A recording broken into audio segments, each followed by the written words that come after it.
직업상담사 2급 실기 2022년 2회차 읽어드릴게요. 1번 문제.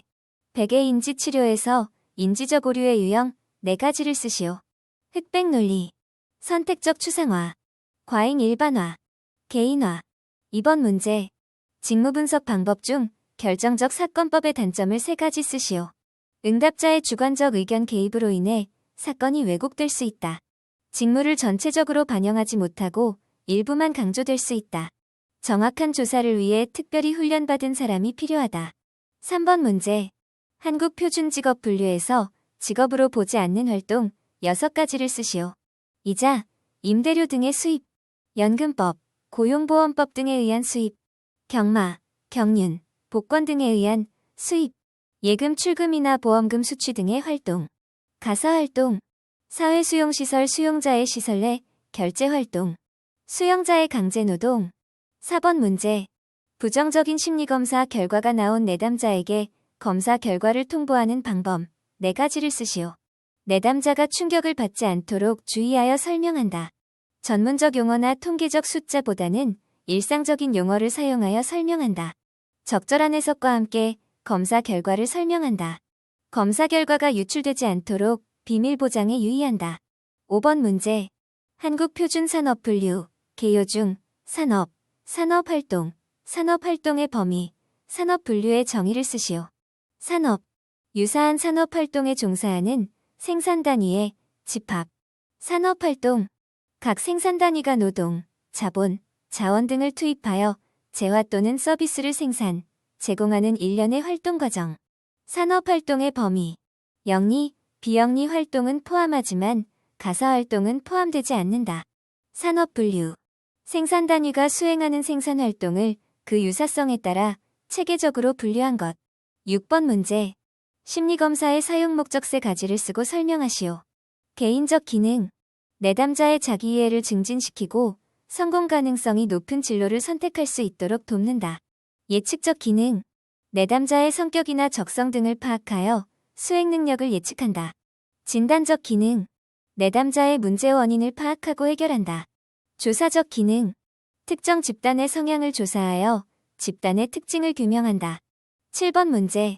심리검사에서 준거 타당도, 개수의 크기에 영향을 미치는 요인 4가지만 쓰고 각각에 대해 설명하시오.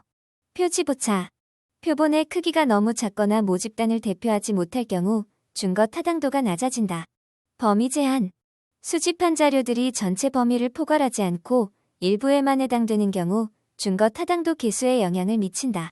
준거 측정치의 타당도, 준거를 측정하는 도구가 얼마나 해당 준거를 잘 반영하고 있는지가 준거 타당도 개수에 영향을 미친다. 준거 측정치의 신뢰도, 실제 준거의 신뢰도가 낮으면 준거 타당도에 영향을 미친다.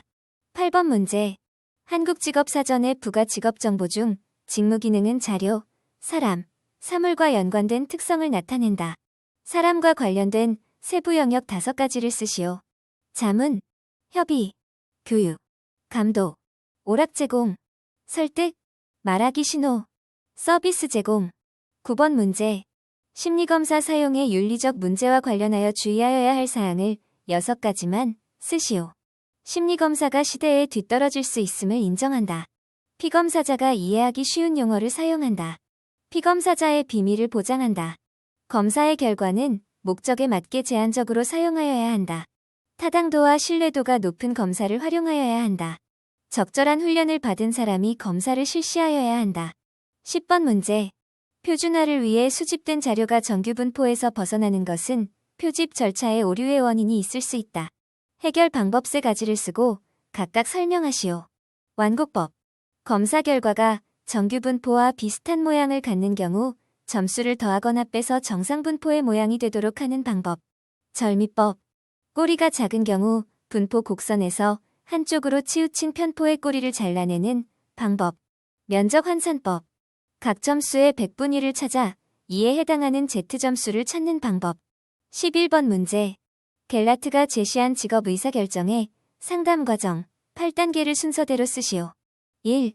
목표의식. 2. 정보 수집. 3. 대안의 열거. 4. 대안의 결과 예측. 5. 대안의 실현 가능성 예측. 6. 가치평가. 7. 의사결정. 8. 평가 및 재투입. 12번 문제. 형태주의 상담의 목표 6가지를 쓰시오. 1. 자기인식을 증가시키도록 한다. 2. 자신의 경험에 대한 주체가 자신이라는 태도가 형성되도록 한다. 3. 타인의 권리를 침해하지 않으면서 자신의 욕구를 충족시킬 수 있는 기술을 개발하고 가치관을 형성시킨다. 4. 모든 감각이 더 잘 인식되도록 한다. 5. 행동의 결과가 수용되며 행동을 결정할 책임이 자신에게 있음을 인정하게 된다. 6. 외적 지지에서 내적 지지로 바꾸도록 돕는다. 7.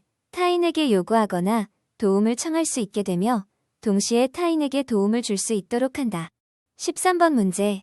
윌리엄슨의 직업상담 문제 유형 4가지를 쓰고 설명하시오. 진로 무선택. 직업을 선택해본 적이 없거나 어떤 것을 선택할지 모르는 유형. 불확실한 선택. 진로를 선택하였으나 이에 대한 확신이 없는 유형. 어리석은 선택. 자신의 특성과 흥미 등을 고려하지 않고 특정 직업의 특권이나 갈망으로 직업을 선택한 유형. 흥미와 적성의 불일치. 자신의 흥미나 적성에 모순되는 직업을 선택한 유형. 14번 문제. 인지적, 정서적, 행동적 상담의 기본 개념인 앱시프의 의미를 쓰시오. A. 선행사건. B. 비합리적 신념. C. 결과. D. 논박. E. 효과. F. 새로운 감정. 15번 문제. 직업상담사가 갖추어야 할 자질 5가지를 쓰시오. 직업 정보를 수집하고 분석하여 전달하는 능력이 있어야 한다. 내담자에 관하여 파악할 수 있는 통찰력이 있어야 한다. 직업 상담에 관한 지식 및 상담 기술이 있어야 한다. 편견 없이 내담자를 대할 수 있어야 한다. 내담자를 존중하는 태도를 갖추어야 한다. 도덕성을 갖추어야 한다. 내담자의 문제 해결을 도와줄 수 있는 심리학적 지식을 갖추어야 한다. 16번 문제. 직업 상담에서 내담자 이해를 위한 질적 측정 도구 3가지를 쓰고 설명하시오. 자기효능감 척도. 어떤 과제를 어느 정도 수준으로 수행할 수 있는지 스스로 판단하는 척도. 제노그램. 내담자의 가계도를 통해 직업에 대한 인식과 흥미를 파악할 수 있다. 직업카드 분류. 직업카드를 선호, 혐오, 미결정으로 분류하여 내담자의 직업 선호도를 파악할 수 있다. 역할놀이. 내담자에게 업무 상황을 제시하고 해결하는 과정을 관찰하여 내담자의 직업 관련 기술을 파악할 수 있다. 17번 문제. 아래 주어진 표를 보고 다음을 계산하시오. 1번 30에서 50세 고용률을 계산하시오.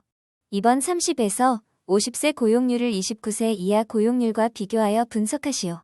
계산식은 화면을 참고해 주세요. 18번 문제. 노동 수요가 5,002와트이고 1시간당 임금이 2,000원일 때 노동 수요의 임금 탄력성의 절대값과 근로자의 수입이 얼마인지 계산하시오. 계산식은 화면을 참고해 주세요.